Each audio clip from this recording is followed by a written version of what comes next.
विरासत।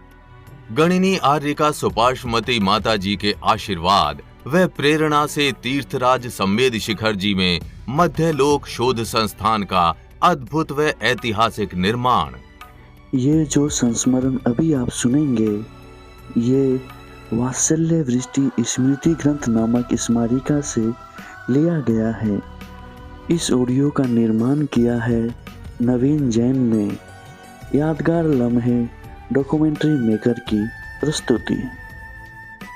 तीर्थराज संवेद शिखर जी की पावन धरा पर संवत 2037 का चातुर्मास ने एक ऐतिहासिक शिलापट का अंकन किया, जो आज मध्य लोक शोध संस्थान के रूप में हमें बरबस माता जी की स्मृतियों को तरोताजा कर देता है और हम सभी के लिए प्रकाश स्तंभ का कार्य कर रहा है। निमित्त व संयोग ये बना कि माता जी के चातुर्मास काल में उनके सानिध्य में वृहत इंद्रध्वज मंडल विधान का आयोजन हुआ, जिसमें श्री निर्मल कुमार जी सेठी, पन्ना लाल जी सेठी व पारस मल जी बड़जात्या ने भी अपनी पात्रता व सहभागिता निभाई। 10 दिवसीय विधान की पूर्व संध्या पर प्रकृति का भीषण प्रकोप भी हुआ, यहाँ तक कि भीषण चक्रवात मूसलाधार वर्षा का योग भी बना, किंतु माता जी के आशीर्वाद से सभी की शंकाएं निर्मूल साबित हुईं व विधान सानंद समारोह पूर्वक निर्विघ्न संपन्न हुआ। विधान पूर्ण होने पर मंडल समेटे जाने लगा तो लोगों की भावना रही कि क्यों नहीं इसे स्थायी रूप दिया जाए। गुरु माता से अनुनय विनय करने पर माता जी ने आशीर्वाद दिया और निर्माण कार्य की भूमिका बनाई गई। आर्यिका संघ ने संवत 2038 का चातुर्मास गिरिडीह में किया और वापसी पुनः संवेद शिखर जी पधारी। उसी समय गुरु माता इंदुमती जी का स्वास्थ्य ठीक न रहने से उन्होंने संलेखना व्रत धारण किया और समाधि की ओर अग्रसर हुईं और आषाढ़ मास में उनकी वहीं समाधि हो गई और आर्यिका सुपार्श्वमती को गुरु वियोग सहना पड़ा।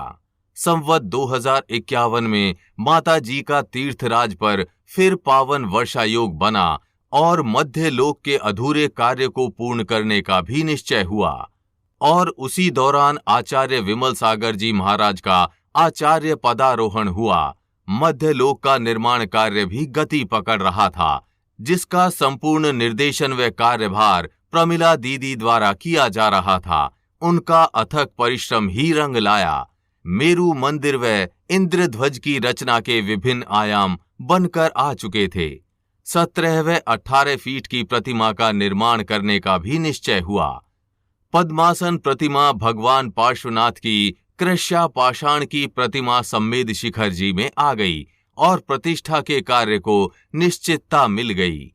साहसी धुन की पक्की प्रमिला जी ने इस कार्य को भव्यता से करने का बीड़ा उठाया और पंच कल्याणक का शुभ मुहूर्त आया और तीर्थराज की पावन भूमि पर नए इतिहास का सृजन हुआ। प्रतिष्ठाओं के इतिहास में स्वर्णिम अध्याय का सृजन हुआ। न कोई बोली, न कलश आवंटन, किंतु सभी व्यवस्थाएं पलक झपकते ही पूर्ण विशालता व गरिमा के साथ पूरी होती चली गईं।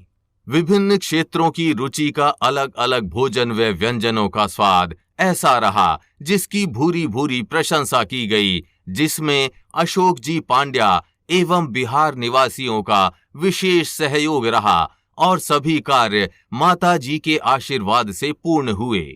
प्रतिष्ठाचार्य बाबा सूरजमल जी ने अपनी अनुभवी प्रतिभा का परिचय देते हुए पूर्ण विधि विधान से सभी कार्यों को पूर्ण करवाया, जिसकी सर्वत्र प्रशंसा की गई।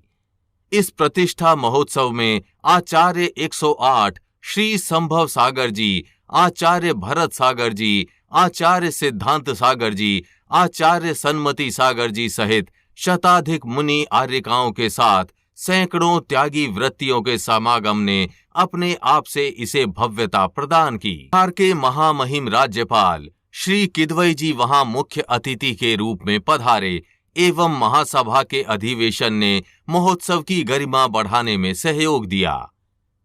लोगों के मुख से यही निकला कि ऐसी ऐतिहासिक और अविस्मरणीय आगमोक्त क्रियाओं से परिपूर्ण व्यवस्थित व आह्लादित कर देने वाली पंचकल्याणक प्रतिष्ठा कभी देखने को नहीं मिली।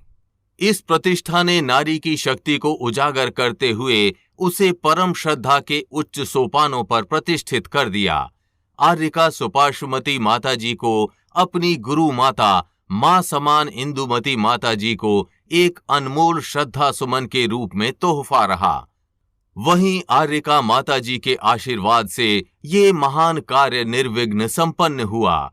वहीं आर्यिका माता जी की सुशिष्या प्रमिला जी की लग्न, निष्ठा, समर्पण व दूरदर्शिता से संपूर्ण मध्यलोक संस्थान का कार्य पूर्ण हो सका। इस तरह तीनों ही नारी जाति की गौरव महिलाओं ने एक अबला नहीं बल्कि सबला नारी की भूमिका का निर्वहन कर एक नए इतिहास की रचना की, जो युगों युगों तक जैन धर्म की संस्कृति का दिग्दर्शन करती रहेगी। मध्यलोक शोध संस्थान में समाज श्रेष्ठियों, कर्मठ श्रावकों, दान दाताओं, विद्वत जनों, कार्यकर्ताओं, मनीषियों का एवं आचार्यों, मुनिराजों व साधु संतों का आशीर्वाद रहा, जिनके कारण तीर्थराज संवेद शिखर जी जैसे स्थान पर इस अलौकिक माता जी की धरोहर हमेशा हमेशा उनकी यादों के रूप में हमारे लिए प्रकाश स्तंभ का कार्य करती रहेगी। वह हमें सन्मार्ग की ओर अग्रसर करती रहेगी। इसी पुनीत भावना से हम उत्तरोत्तर धर्मायतनों के विकास, निर्माण व सर्वधर्म में अपनी सहभागिता निभाते रहेंगे। तभी स्त्री जाति का गौरव उत्कृष्ट चारित्र की महानायिका गणिनी आर्यिका सुपार्श्वमती माता जी को हमारी सच्ची श्रद्धांजलि होगी। यादगार लम्हे डॉक्यूमेंट्री मेकर की प्रस्तुति। और इस ऑडियो का निर्माण किया है नवीन जैन ने। ये संस्मरण वात्सल्य वृष्टि स्मृति ग्रंथ नामक स्मारिका से लिया गया है।